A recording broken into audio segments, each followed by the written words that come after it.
Hello everyone, welcome to Sapan English verse. आज है 8 अप्रैल और आज हम लोग करने जा रहे हैं हिंदू एडिटोरियल के एनालिसिस। एकदम सेंटेंस बाय सेंटेंस एनालिसिस करेंगे। अगर आप एसएससी की तैयारी कर रहे हैं या फिर बैंकिंग की तैयारी कर रहे हैं या फिर स्पोकन इंग्लिश सीखना चाहते हैं तो this will be a master class for you, because हम लोग sentence by sentence break down करेंगे, मीनिंग समझेंगे, फिर वो हार्ड वर्ड्स को भी नोटिफाई करेंगे, देन हम लोग उसको कैसे अपने डेली लाइफ में यूज़ कर सकते हैं वो भी सीखेंगे। तो चलिए शुरू करते हैं बिना कोई टाइम वेस्ट किए हुए। देखिए, टाइटल है एडिटोरियल का 2+1 यानी 2+1 on the April 9 assembly election in Kerala, Assam and Puducherry. ठीक है, 2+1, दो का मतलब है दो states Kerala and Assam, and one का मतलब है एक यूनियन टेरिटरीज यानी पुडुचेरी। यहाँ पे इलेक्शंस होने वाले, असेंबली इलेक्शन यानी विधानसभा चुनाव होने वाले ऑन द अप्रैल 9। कब होंगे? कल होंगे मेरे भाई, 9 अप्रैल को होंगे। देखिए, यहाँ पे एक प्रिपोजिशन का यूज़ हुआ है ऑन। ऑन कहाँ पे यूज़ कर सकते हैं हम लोग? ऑन किसी विषय पर, किसी टॉपिक पर, विशिष्ट विषय है या फिर कोई भी टॉपिक पे हम लोग ऑन का यूज़ कर सकते हैं। जैसे I am writing a later on humanism, मैं मानवता पे एक लेटर लिख रहा हूँ। ठीक है, जैसे I am writing report, I am क्यों, यू लिखे ना, आप लिख रहे हैं, you are writing a report on Indian politics, आप भारतीय पॉलिटिक्स पर एक क्या लिख रहे हैं? रिपोर्ट लिख रहे हैं। तो इस तरह से हम लोग ऑन का यूज़ कर सकते हैं। इसको नोट कर लेंगे, विषय पे ऑन का यूज़ करेंगे प्रीपोजिशन। ठीक है, एरर में भी काम आएगा आपका। चलिए आगे बढ़ते हैं। सब टाइटल क्या है? Anti incumbency is not a strong factor in the two states and one UT going to polls. देखिए, दो स्टेट्स और एक यूनियन टेरिटरीज में इलेक्शन होने वाले हैं, पोल्स होने वाले हैं। तो जो एंटी इनकम्बेंसी है, पहले इनकम्बेंसी का मतलब समझते हैं। इनकम्बेंसी मतलब सत्ताधारी, जो सत्ता में प्रेजेंट में जो वहाँ पे सरकार है, जिस पार्टी की सरकार है उसको इनकम्बेंसी बोलेंगे। एंटी प्रीफिक्स ला दिए मतलब उसका अगेंस्ट हो गया, यह किसी चीज़ के विरोध, अगेंस्ट को दर्शाता है। ठीक है, एंटी मतलब उसका विरोध, उसका अपोजिट। ठीक है, एंटी इनकम्बेंसी मतलब सत्ता विरोधी लहर एक स्ट्रॉन्ग फैक्टर नहीं होगा। मतलब जो लोग हैं वो सरकार से नाराज़ भी नहीं है, खुश है कि नहीं पता नहीं, लेकिन सरकार से नाराज़ भी नहीं है, तो ये स्ट्रॉन्ग फैक्टर नहीं हो सकता। जैसे कि ये इसलिए लिखा गया है कि 5 साल में लोग बोर हो जाते हैं या फिर सरकार से नाराज़ हो जाते हैं, वो सत्ता को बदलना चाहते हैं, दूसरी पार्टी को मौका देना चाहते हैं, लेकिन ऐसा माहौल नहीं दिखाई दे रहा है। कहाँ पे? ये दोनों स्टेट्स और यूटी में। ठीक है, तो हम लोग यहाँ पे उससे क्या सीखे? एंटी का यूज़ हम लोग क्या करते हैं? अपोजिट बनाने के लिए। और ये वर्ड वेरी इंपॉर्टेंट है, एंटी इनकम्बेंसी मतलब सत्ता विरोधी लहर। उदाहरण में हम लोग एक सेंटेंस बना सकते हैं, आप भी इसको बना सकते हैं, कॉपी में लिखिए या फिर कमेंट में लिखिए। प्रैक्टिस ज़रूरी है, it's very important to practice, then you can speak English. There is a strong anti incumbency against the current mayor.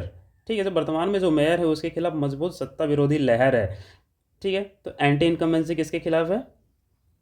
Current mayor के खिलाफ। ठीक है, इस तरह से हम लोग यूज़ कर सकते हैं। देखिए, यूटी क्या होता है? यूटी आपको पता होगा, लेकिन फिर भी मैं बता देता हूँ, अगर कोई नए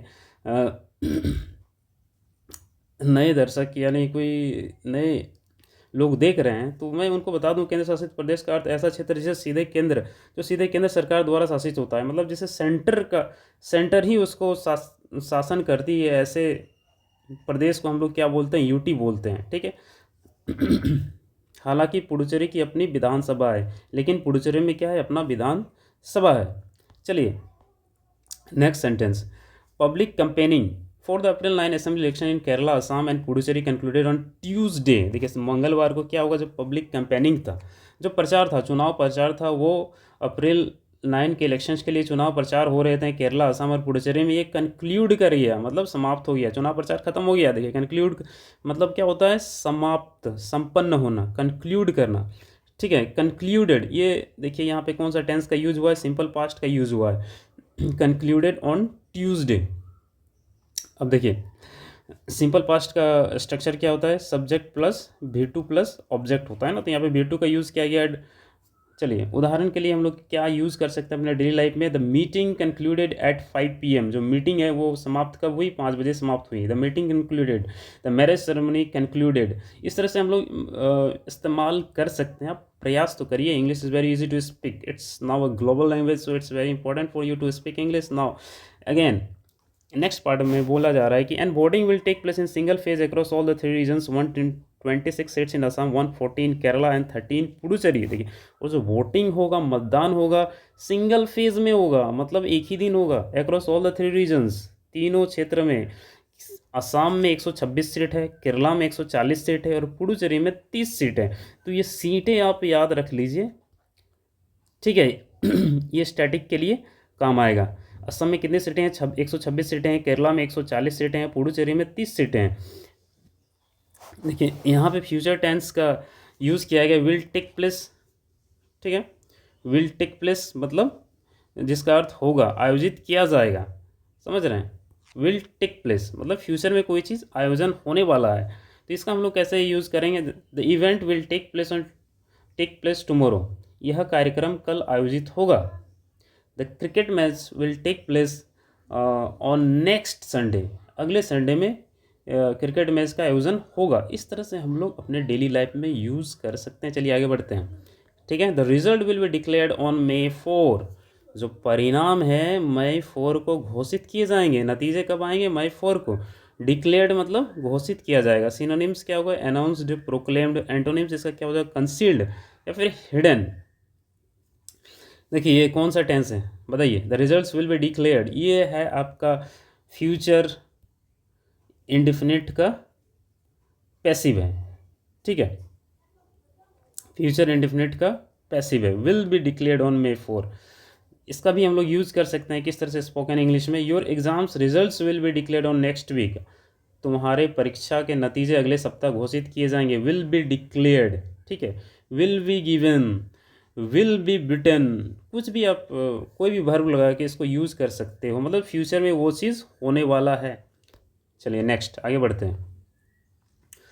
In Kerala, the incumbent LDF led by the Chief Minister Pinarayi Vijayan is seeking third consecutive term। देखिए इनकम्बेंट, अभी हम लोग एंटी इनकम्बेंसी पढ़े थे ना, तो उसी से बना है इनकम्बेंट। इनकम्बेंट मतलब जो सत्ताधारी, प्रेजेंट में कौन है, LDF.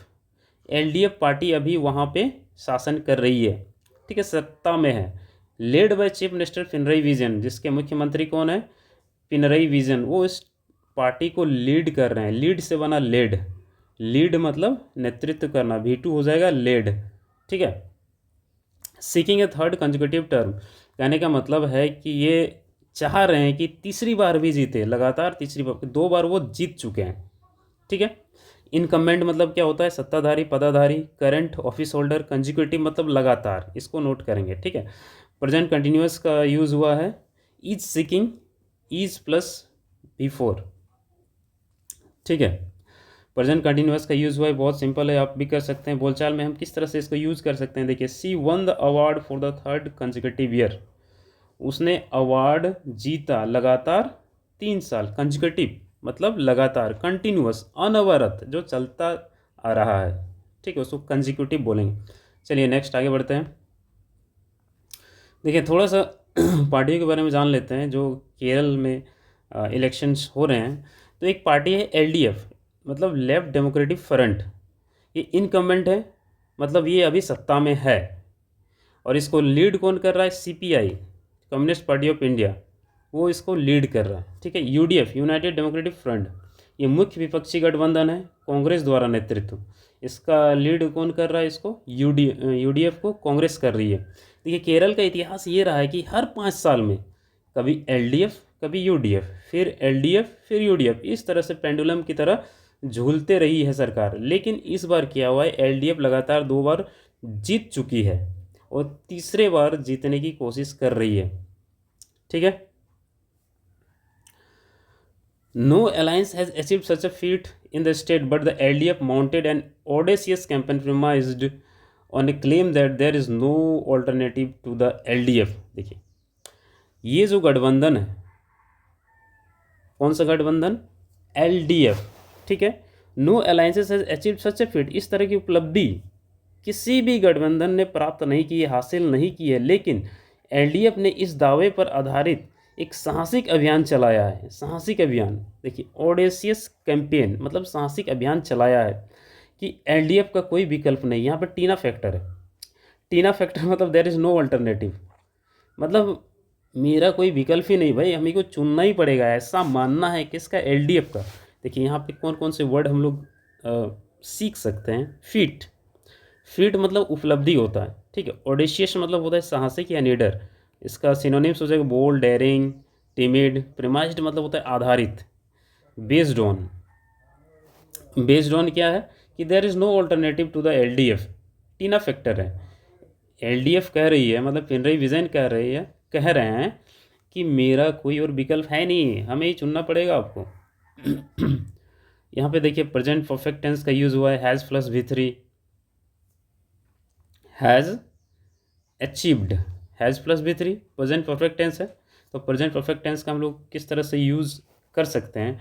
Starting A business during a recession was audacious move. अच्छा, ऑडेशियस का यहाँ पे एग्जाम्पल मैंने लिखा हुआ है कि ऑडेशियस क्या होता है, साहसिक होता है कि एक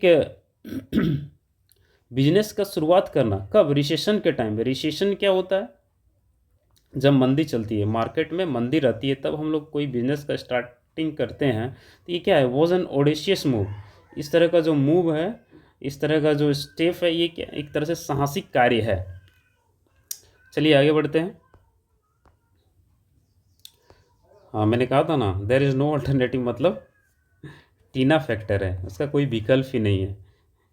चलिए, the emergence of the BJP, मतलब बीजेपी का उदय, मतलब बीजेपी धीरे धीरे यहाँ पे एंट्री मार रही है, कहाँ पे, केरला में। It won its post Lok Sabha seat in the state in 2024, 2024 में इसने पहला लोकसभा सीट जीता। As a notable force in the state has further confuse the Kerala electorate. जो केरला के मतदाता हैं वो कन्फ्यूज है, भ्रमित हैं, क्योंकि धीरे धीरे बीजेपी भी यहाँ पे पावर में आ रही है, लोकसभा में उसने सीटें जीती हैं। एक नोटेबल फोर्स है, मतलब उल्लेखनीय, रिमार्केबल चीज़ देखने को लिए मिला है। तो वोटर्स थोड़ा सा कंफ्यूज है कि वोट किसको करें। इमरजेंस मतलब क्या होता है, उदय होता है। नोटेबल मतलब उल्लेखनीय। इलेक्टोरेट मतलब मतदाता गण। ठीक है, इंपॉर्टेंट बात देखिए, ये क्या है, एमडेस है। एमडेस, एमडेस मतलब थोड़ा ठहराव के लिए यूज़ किया जाता है। ये जो पंक्चुएशन आप देख रहे हैं ना, ये डैश जैसा यहाँ भी है, तो यहाँ पे थोड़ा सा रुकना है आपको। ठीक है, वाक्य के बीच में अतिरिक्त जानकारी, स्पष्टीकरण, क्लैरिफिकेशन डालने के लिए इसका उपयोग किया जाता है। मतलब एक एडिशनल इन्फॉर्मेशन आपको दिया जा रहा है, इसलिए इसका यूज़ किया गया है। ठीक है, तो आप भी इसका यूज़ कर सकते हैं जब कोई एडिशनल चीज़ अपने सेंटेंस में लिखना चाहते हैं, तो इस तरह का डैश दे के आप लिख सकते हैं। एमरजेंस ऑफ बीजेपी, ठीक है, बीजेपी का उदय। तो एडिशनल इन्फॉर्मेशन क्या है, it won its first Lok Sabha seat in the state, पहली लोकसभा सीट जीती है 2024 में। फिर एक एडिशनल इन्फॉर्मेशन ये, as a notable force in the state further confuse the Kerala electorate, मतलब केरला के जो मतदाता गण है वो थोड़ा सा भ्रमित है, कन्फ्यूज्ड है। ठीक है, ये एडिशनल इन्फॉर्मेशन है, इसलिए हम लोग एमडेस का यूज़ किए हैं। एमरजेंस का यूज़ कैसे कर सकते हैं, देखिए, the sudden emergence of the new problem delayed the project. अचानक से एक नई समस्या आ गई, इससे क्या हुआ, प्रोजेक्ट डिले हो गया, देरी हो गया प्रोजेक्ट में। अब नेक्स्ट सेंटेंस देखिए, each of the three formations has accuse the other two of having an understanding beneath the open posturing. Very very important sentence, मैं तो कहता हूँ एडिटोरियल का ये बेस्ट सेंटेंस है। क्यों, मैं आपको बता दूँ इसमें क्या छुपा हुआ है। Each of the three formations, देखिए थ्री फॉर्मेशंस ये प्लूरल है, बट यहाँ पे वर्ब कौन सा ले रहा है, हैज़ ले रहा है, मतलब सिंगुलर वर्ब ले रहा है। इसका मतलब जहाँ भी ईच ऑफ का यूज़ करेंगे हमेशा सिंगुलर वर्ब का यूज़ करेंगे हम लोग। ठीक है, सेंटेंस का मीनिंग क्या है कि इन तीनों संगठन जो संगठन है, कौन, एलडीएफ, यूडीएफ और बीजेपी। ठीक है, ये तीनों जो अलाइंसेस हैं, संगठन हैं, ये एक्यूज्ड, मतलब एक दूसरे पे आरोप लगा रहे हैं। The other two having an understanding beneath the open posturing, मतलब पोस्चरिंग मतलब होता है कुछ दिखावा, मतलब दिखा कुछ और है, हाथी की तरह दिखाने के और खाने के, कि आपस में दोनों के साठ गांठ है। मतलब एक जो है अलायंस दोनों अलायंस को बोल रहा है कि आपस में उन लोगों का अंडरस्टैंडिंग है। इस तरह से तीनों एक एक दूसरे को एक्यूज़ कर रहे हैं। बात समझ में आया, जैसे तीन पार्टी है, तीन अलायंसेस है ना, तो ये दोनों को एक्यूज़ कर रहा है कि भाई आपस में इन लोगों का अंडरस्टैंडिंग है। सिमिलरली ये पार्टी भी ये दोनों को बोल रही है कि भाई, ये दोनों अलायंसेस को बोल रही है कि आपस में अंडरस्टैंडिंग। इस तरह से एक्यूज़ वाला गेम चल रहा है। एक्यूज़ मतलब क्या होता है, आरोप लगाना। ठीक है, इसको नोट करेंगे, एक्यूज़ हमेशा यूज़ होता है। पोस्चरिंग दिखावा, रवैया। Synonyms, posing, attitudes. Antonyms, sincerity. Beneath the open posturing, इसका मतलब होता है जो बाहर से दिख रहा है उसके पीछे वास्तविकता में कुछ और ही होता है। जैसे हाथी के दांत, बाहर से कुछ और दिखता है लेकिन खाने के लिए कुछ और होता है। Beneath his calm posturing he is a very nervous about the interview. देखिए, दिखने से तो वो काम लग रहा है, शांत लग रहा है, ठीक है, लेकिन अंदर ही अंदर बहुत नर्वस है इंटरव्यू के लिए। ठीक है, इस तरह से हम लोग यूज़ कर सकते हैं। चलिए आगे बढ़ते हैं। The UDF is attempting to convert the momentum that it gained in the Lok Sabha and local body elections in assembly victory. देखिए, यूडीएफ, ये यूडीएफ को लीड कौन कर रहा है? कांग्रेस कर रहा है। वो प्रयास कर रही है कि जो मोमेंटम उसको मिला है, जो लय मिला है, मोमेंटम मतलब लय, गति, रफ्तार, उसको मिली है। कहाँ पे मिली है? लोकसभा इलेक्शंस में और लोकल बॉडी इलेक्शंस में। ठीक है, उसको असेंबली में विजय के रूप में उसको कन्वर्ट करना चाहती है। कहने का मतलब है कि यूडीएफ जो है, जो कांग्रेस लीड कर रही है, वो लोकसभा में सीटें जीती है और जो लोकल इलेक्शंस होते हैं वहाँ भी सीटें जीती है। तो इस रफ्तार को बनाए रखते हुए असेंबली मतलब विधानसभा चुनाव में भी जीतना चाहती है। कौन? यूडीएफ। देखिए, यहाँ पे मोमेंटम का यूज़ किया गया है, मतलब गति या रफ्तार होता है। कन्वर्ट मतलब बदलना, ये तो आप जानते ही हैं। अब देखिए फ्रेजल स्ट्रक्चर क्या है। फ्रेजल स्ट्रक्चर देखिए, कन्वर्ट डैश इनटू डैश, मतलब कोई चीज़ में बदल देना। ये हमेशा कन्वर्ट के बाद इनटू आएगा। He is trying to convert his hobby into a business. वो अपने जो शौक है उसको व्यवसाय में बदलने की कोशिश कर रहा है। ठीक है, तो इस तरह से हम लोग यूज़ कर सकते हैं कन्वर्ट डैश इनटू डैश। ठीक है, नेक्स्ट आगे बढ़ते हैं। The LDF is counting on it's 10 years welfare governance. ठीक है, एलडीएफ जो अभी कंबेंसी पार्टी है, मतलब जो सत्ताधारी पार्टी है, इस counting on it's 10 years of welfare governance. LDF अपने 10 साल के कल्याणकारी शासन पर भरोसा कर रही है। Very important one, counting and. Counting on मतलब होता है भरोसा करना, इसको एकदम नोट कर लीजिए। ठीक है, रिलाई ऑन समवन और समथिंग, जैसे इसको इस्तेमाल कर सकते हैं, I am counting on you to finish this project on time. मैं तुम्हारे पर भरोसा कर रहा हूँ कि ये प्रोजेक्ट समय पे ख़त्म हो जाएगा। ठीक है, नेक्स्ट सेंटेंस देखिए, the Congress is replicated it's model. Congress is replicated, replicate मतलब होता है दोहराना, नकल करना। ठीक है, इट्स मॉडल, उसका जो मॉडल है, guarantees covering key vote block such as college students and women. मतलब कांग्रेस किसको पकड़ रही है? वोटर बैंक उसके लिए कॉलेज स्टूडेंट्स हैं और वीमेन हैं, मतलब महिलाएं हैं। तो अब उसका जो पुराना मॉडल है उसको वो दोहरा रही है कांग्रेस, रेप्लिकेट कर रही है। रेप्लिकेट करना मतलब होता है डुप्लीकेट बनाना, कॉपी बनाना या फिर नकल करना। प्रेजेंट परफेक्ट टेंस का यूज़ हुआ है अगेन, हैज़ प्लस V3। ठीक है, कांग्रेस कॉलेज के छात्रों और महिलाओं जैसे प्रमुख वोट ब्लॉकों समूहों को कवर करने वाले अपने गारंटी मॉडल को दोहराया है। ठीक है, रिपीट किया है। जैसे हम लोग एक सेंटेंस में यूज़ कर सकते हैं, the company replicated it's successful marketing strategy in the new city. ठीक, कंपनी ने नए शहर में अपनी सफल मार्केटिंग रणनीति को दोहराया। चलिए आगे बढ़ते हैं। The party managed to resolve the internal disputes over tickets distribution but senior leaders are angling for the chief minister's post. Angling for, very important one. Angling for मतलब होता है कि जुगाड़ लगाना। ठीक है, अप्रत्यक्ष रूप से कुछ पाने की कोशिश करना, जुगाड़ में होना, मतलब इनडायरेक्टली कुछ अचीव करने की कोशिश करना, उसको हम लोग बोलते हैं एंगलिंग फॉर। ठीक है, तो देखिए पार्टी ने क्या किया, किसी तरह से टिकट वितरण का जो समस्या था उसको सॉल्व किया, उसका जो डिस्प्यूट्स था, उसका विवाद था, उसको सॉल्व किया। लेकिन जो सीनियर लीडर्स हैं वो क्या कर रहे हैं? जुगाड़ लगा रहे हैं किसी चीफ मिनिस्टर के पोस्ट के लिए। भाई अभी चुनाव हुआ नहीं, रिजल्ट आया नहीं, अभी से कौन मुख्यमंत्री बनेगा? ठीक है, ये सोचने लगे हैं senior leaders. Oh my God. Disputes मतलब विवाद होता है। ठीक है, ये तो आपको पता ही होगा, नहीं पता है तो नोट कर लेंगे। जैसे angling for, very important one, इसको नोट कर लेंगे, इसको हमेशा यूज़ कर सकते हैं आप। He is an angling for a promotion this year. वो इस साल प्रमोशन के जुगाड़ में है, angling for. Counting their chickens before they hatch, इसका मतलब क्या हुआ कि एक यहाँ पे मुहावरे का यूज़ किया गया है, ईडियम का यूज़ किया गया है कि counting their chickens before they hatch. इसका मतलब होता है कि अभी परिणाम आया नहीं और उसके फ़ायदे के बारे में सोच रहे हैं। समय से पहले ही सफलता मान लेना।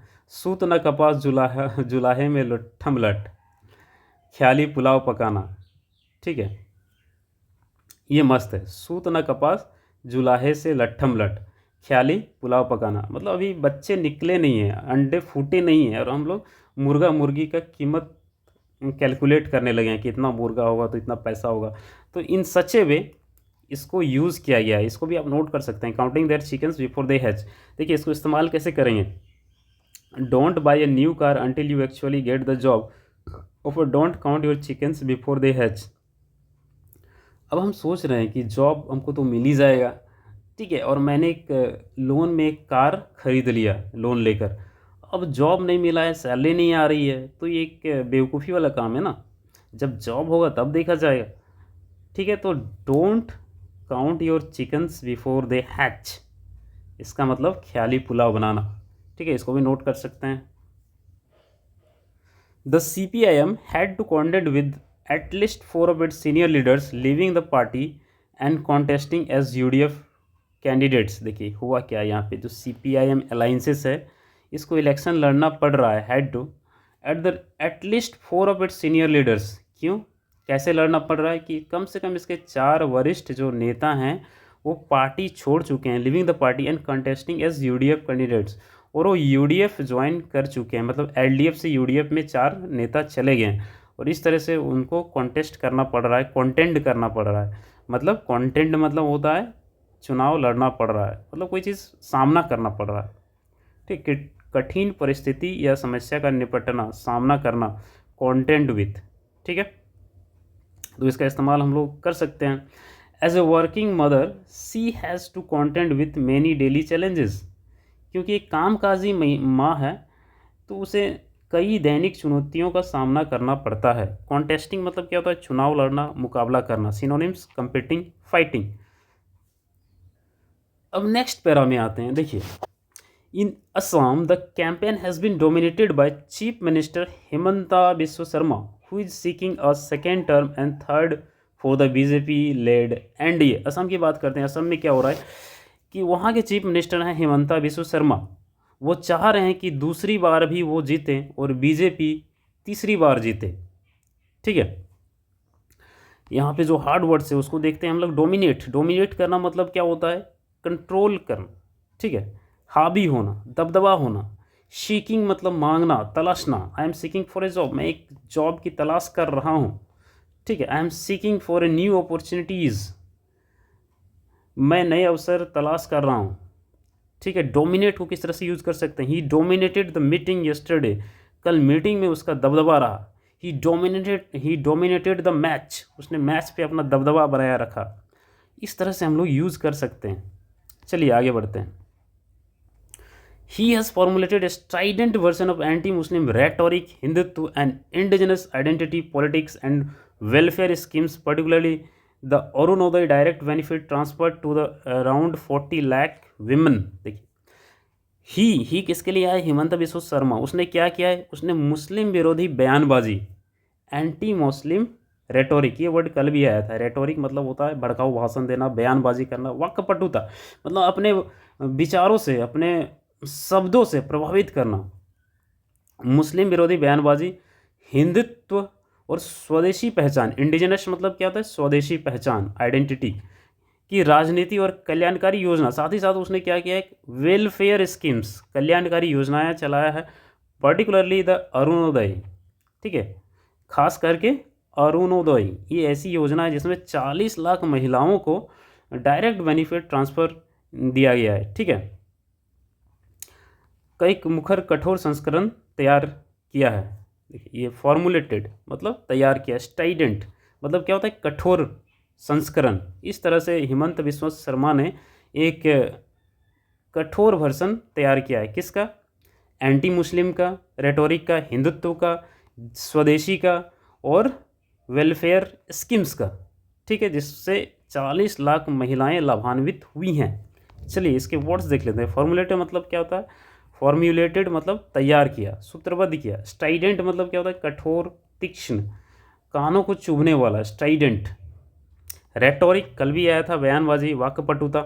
इंडिजिनस मतलब होता है स्वदेशी, मूल निवासी। देखिए फिर से has formulated, present perfect tense का यूज़ हुआ है। इसको कैसे हम लोग यूज़ कर सकते हैं, हिज स्टाइडेंट को देखिए, his tone was very strident during the argument, बहस के दौरान उनका लहजा बहुत कठोर था। ठीक है, स्टाइडेंट मतलब कठोर, इसका हम लोग यूज़ कर रहे हैं। His tone was very strident during the argument. Don't fall for political rhetoric, राजनीतिक बयानबाजी के झांसे में न आए। पॉलिटिकल रेटोरिक मतलब राजनीतिक बयानबाजी। चलिए आगे बढ़ते हैं। Other promises by the BJP are measures against illegal encroachment, implementation of the Immigrants Act, a uniform civil code excluding tribal areas, and 2 lakh government jobs.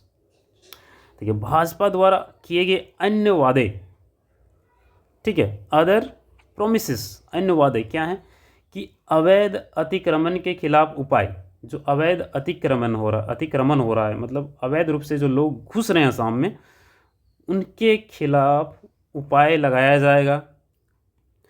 अप्रवासी अधिनियम का कार्यान्वयन होगा। आदिवासी क्षेत्रों को छोड़कर समान नागरिक संहिता, यूनिफॉर्म सिविल कोड लगाया जाएगा। किसको छोड़कर? आदिवासी क्षेत्रों को छोड़कर। और 2 लाख सरकारी नौकरियां शामिल है। मतलब ये बीजेपी वादा कर रही है। देखिए यहाँ पे सीखने वाली बात यह है, इनक्रोचमेंट मतलब अतिक्रमण, घुसपैठ। सिनोनिम्स क्या होगा? Intrusion, trespass, invasion. एंटोनिम्स हो जाएगा विड्रॉल, रिट्रीट। एक्सपल्शन मतलब क्या होता है? निष्कासन, बाहर निकालना। ठीक है, इविक्शन, बैनिशमेंट, रिमूवल, इसको भी नोट करेंगे। एक्सपल्शन मतलब निष्कासन, बाहर निकालना। इम्प्लीमेंटेशन मतलब कोई चीज़ कार्यान्वयन करना, एग्जीक्यूट करना, लागू करना। Execution, application. एंटोनिम्स क्या हो जाएगा? Delay, cancellation.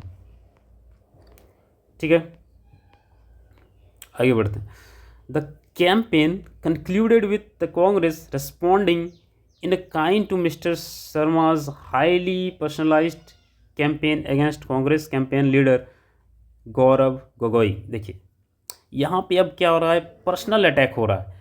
कांग्रेस बीजेपी पे वार कर रही है, बीजेपी कांग्रेस पे वार कर रही है। ठीक है, एक दूसरे पे लांछन लगा रहे हैं। किस तरह का? देखिए, कैंपेन मतलब तो होता है अभियान का समापन, कंक्लूड अभी हम लोग देखे थे ऊपर में, कोई चीज़ खत्म होना। कांग्रेस द्वारा श्री शर्मा के कांग्रेस के अभियान नेता गौरव गोगोई के खिलाफ अत्यधिक व्यक्तिगत अभियान का उसी भाषा में करारा जवाब देने के साथ हुआ। ठीक है, मतलब एक दूसरे पे लांछन लगा रहे हैं। किस तरह का लांछन लगा रहे हैं? चलिए आगे देखते हैं। कांग्रेस के नेता हैं गौरव गोगोई और बीजेपी के नेता हैं हेमंता बिस्वा शर्मा। देखिए यहाँ पे रिस्पॉन्डिंग इन काइंड, काइंड का मतलब दयालु होता है, लेकिन इन काइंड यहाँ पे दयालु नहीं होगा। इसका मतलब होता है ईंट का जवाब पत्थर से देना। रिस्पॉन्डिंग इन काइंड, इसको नोट करेंगे। रिस्पॉन्डिंग इन काइंड मतलब ईंट का जवाब पत्थर से देना, उसी तरह से जवाब देना। ठीक है, he insulted me and I responded in kind, इस तरह से इस्तेमाल कर सकते हैं। I responded in kind, he responded in kind. ठीक है, ईंट का जवाब पत्थर से देना। Mister Sharma has been alleging that mister Gogoi has a links with Pakistan. Sharma ji आरोप लगा रहे हैं, हेमंता बिस्वा शर्मा, कि गोगोई जो है उसका संबंध तो पाकिस्तान से है। ठीक है, एलिजिंग अगेन आरोप लगाना। Synonyms claiming, asserting, accusing. Alleging, accusing दोनों क्या है? सिनोनिम्स हैं। एंटोनिम्स क्या? वो denying, proving, retracting. Has been present perfect continuous tense. ठीक है, इसको ध्यान देंगे। The Congress alleged that, Congress के आरोप लगाए, mister Sarma's wife holds 3 passports. Himanta Biswa Sarma की जो वाइफ है उसके पास 3 पासपोर्ट है। देखिए अगेन एम डैश ठहरा, एडिशनल इन्फॉर्मेशन आपको दिया जा रहा है, इसको नोट करेंगे। M dash the UAE, Antigua and Barbuda and Egypt. Again M dash and may be preparing to flee in the event of defeat. अब कांग्रेस आरोप लगा रही है मिस्टर शर्मा की वाइफ के पास 3 पासपोर्ट है, यूएई की, एंटीगुआ की, बारबुडा की और इजिप्ट की, और शायद वो तैयारी कर रहे हैं कि हारने के बाद भाग जाएं। ठीक है, इन द इवेंट ऑफ, इसको आप नोट कर सकते हैं कि स्थिति में अगर ऐसा होता है तो, अगर ऐसा होता है तो। Please use the stairs in the event of fire, अगर आग लग जाती है तो सीढ़ियों का इस्तेमाल करें। ठीक है, इन द इवेंट ऑफ, इसका भी आप इस्तेमाल कर सकते हैं। फ्ली मतलब होता है भाग जाना, सिनोनिम्स होगा स्केप, रनअवे, एब्सकॉन्ड। इसका एंटोनिम्स हो जाएगा stay, face, remain.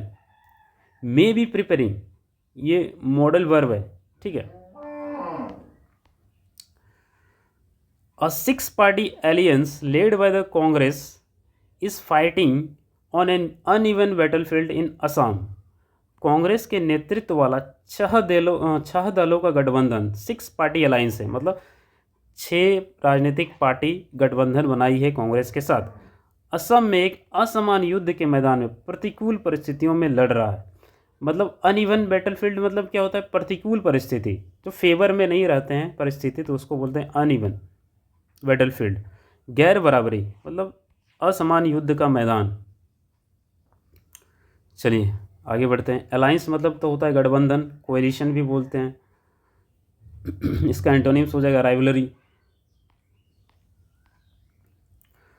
In Puducherry an NDA government led by all India NR Congress AINRC leader N Rangaswamy has been in power since 2021। Puducherry में अखिल भारतीय NR कांग्रेस AINRC के नेता एन रंगास्वामी के नेतृत्व वाली एनडीए सरकार 2021 से सत्ता में है। 2021 से सत्ता में है। कौन है? एनडीए गवर्नमेंट, ठीक है, led by NR Congress AINRC, ये पार्टी का नाम है, जिसके लीडर है एन रंगास्वामी। पुडुचेरी की बात हो रही, ठीक है। With only 30 seats, the personal standing of the individual candidates could play a bigger role in the outcome than grand politics in the UTs। केवल 30 सीट है पुडुचेरी में। कितना सीट है? 30 सीट है। तो यहाँ पे क्या होगा? व्यक्तिगत उम्मीदवार जो पर्सनल स्टैंडिंग्स हैं, ठीक है, उनका जो मतलब व्यक्तिगत छवि है, पर्सनल इमेज है, वही एक बड़ा रोल प्ले करने वाला है। मतलब यहाँ पे पार्टी का रोल नहीं है, व्यक्तिगत रोल है।